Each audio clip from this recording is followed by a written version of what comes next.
Put your hands in the air if you've ever suffered from body image issues. I certainly have, still do to this day. My mum, when I was growing up, used to buy me Charizard, oversized Charizard t-shirts from Mansfield Market, big up Mansfield Market. Used to pull them down, stretch it to cover what I thought was my fat legs.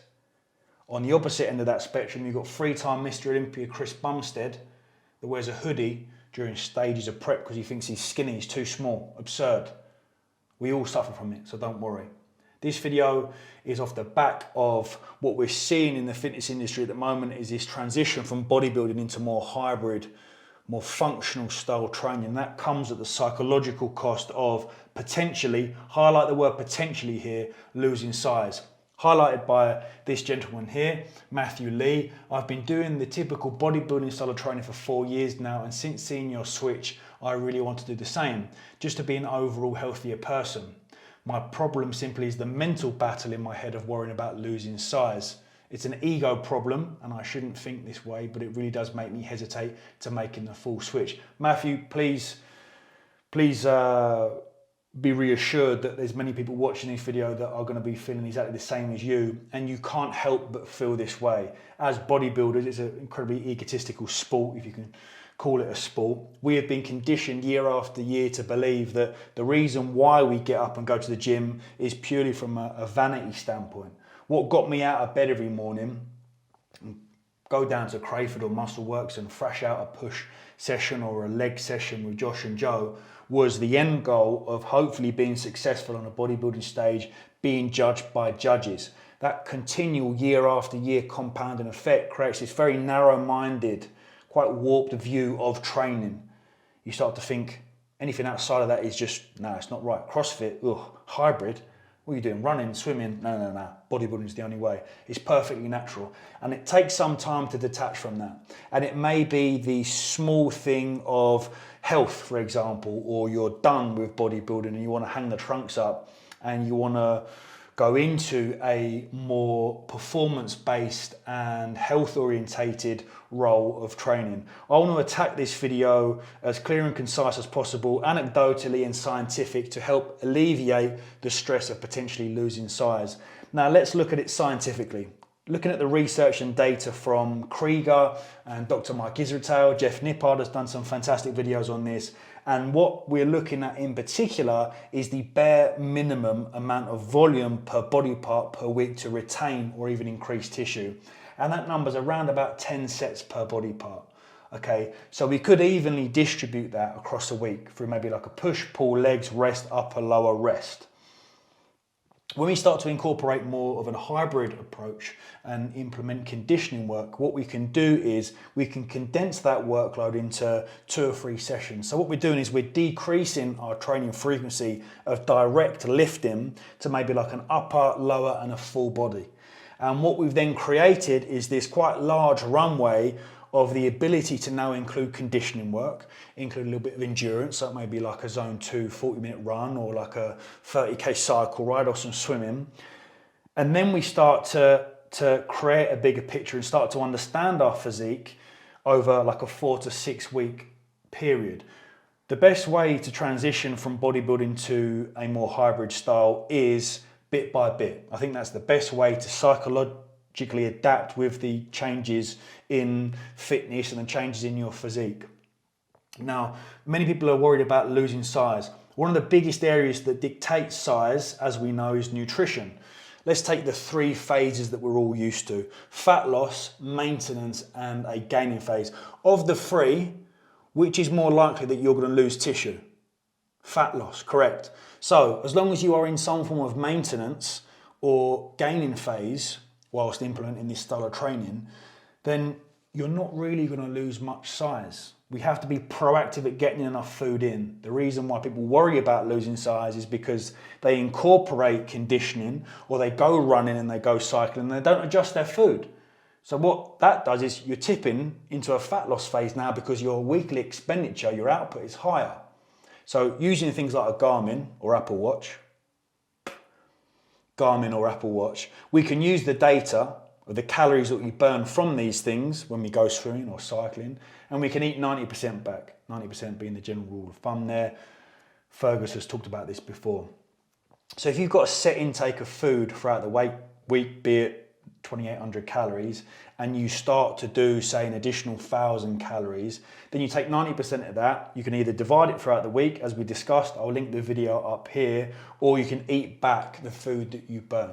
So once you are in this psychological position of, I only really need to train 10 sets per body part, I'm incorporating conditioning work, metcons, whatnot, and endurance, and I'm eating back my calories, then hold on a minute, my physique isn't changing. So what you've then done over a 4 or 6, maybe 8 week block is decrease that stress of potentially losing size because you've boxed off training, you've boxed off your food, and you start to incorporate conditioning. Then what you can do in your next phase is, right, let me start to pull back a little bit more on my training volume. Let me take 10 sets down to say 6 sets per body part per week and increase my conditioning a little bit more. And maybe have a goal of boxing off a 5K. And that is the trigger, yeah? That is then when you start to become more performance orientated, and this mindset of looking a certain way becomes less and less, and you detach from it. Before we wrap up, I wanted to jump onto the whiteboard to give you an insight into what those phases may look like. So as we discussed, starting with phase number 1, you could have something like an upper, lower, rest, full, rest, work capacity and run. So this upper, lower and full body sessions will be more hypertrophy based, okay? For those worried about keeping that size and wanting to still instill that element of bodybuilding in. And then towards the latter stage of the week, this work capacity, if you want an example of what work capacity is, click on the above link to my previous full week of training to give you a look at what work capacity is. And then you may go for a run. So you could run with this for, say, I don't know, 4 weeks. Note your physique, take weekly updates, look at your scale weight. If you're having the right amounts of food, then probably not a lot's going to change. So then you can go into phase number 2. We start to pull back from that level of volume. So it may just be an upper lower session that we're doing, and we're pulling body part sets per week down from 10 to maybe 6. Box off 2 hypertrophy sessions, upper lower. Then you'd finish with a work capacity on the Wednesday, rest on Thursday, go in for some sprints as an example, some interval training, more work capacity on a Saturday, and then you may do a longer zone 2 or like a 5K run on Sunday, and that'll be your phase 2. And then phase 3, you may break that down even further. Now this is a very kind of rough idea of what you can start to do, and I know this isn't being very helpful, but what we will be doing is much more videos in the next upcoming months on kind of strength and conditioning work and the importance of strength training to retain tissue. But this is more of a breakdown as what I was saying when I was sitting here in terms of how you may map out your transition from bodybuilding to hybrid. I want to end by highlighting that point Matthew made about it's an ego problem. Yeah, damn right it's an ego problem, because us individuals aren't really too concerned about losing a little bit of size here or there or becoming less vascular.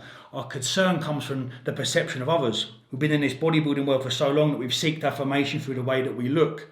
And our dopamine hit, it comes from uploading that physique shot and getting a few hundred likes and comments, and we're worried that if we switch from bodybuilding to hybrid and our physique takes a knock, then we become worthless, less valued, utter bollocks. If we switch that mindset into a more performance goal orientated training mindset, then that's a thing of the past, trust me. I've been on this journey for the last 1.5 years. Psychologically, it's been tough, but I'm at the other end. I'm more disciplined, more mentally resilient, fitter, stronger, more agile, faster than I've ever been. You know, the physique is going to change, that's granted. You're not pumping, or I'm not pumping the same sort of shit that I was putting into my system post-show. It changed, it dipped down a little bit, but what I've managed to do over the last 12 months is maintain that naturally as well through a TRT dose. So hormonally I've been natural. And what you've seen over the last few weeks and months is more of an incorporation of this style of training and less direct training. And my physique's pretty much the same, hasn't changed. So please don't worry too much. And if you are worried, you've got a few phases behind. Dip your toe in it, experiment, and you'll be shocked, you'll be surprised. This level of stimulation through this style of training that you put through the body, you will be able to manage and maintain a physique. It may not be as prim and proper and sharp as your bodybuilding days, but it will be some form of maintainable physique. And any further issues, drop me a message. I'm a coach. I've been doing it the last 10 years. Shameless plug. But that's what I'm doing with the boys at the moment, transferring them over from bodybuilding to the more functional style. We're still lifting, but we're seeing on a weekly basis more incorporation of this particular style of training. And it's having very positive effects. Or wait until January 2nd, MetFlow 2023. 50-day challenge. Habit stacking, psychological, physical improvements, more self-discipline. We're in a new time now. I'll see you then. Thanks for watching this video. Thank you, Gunnar. Much love.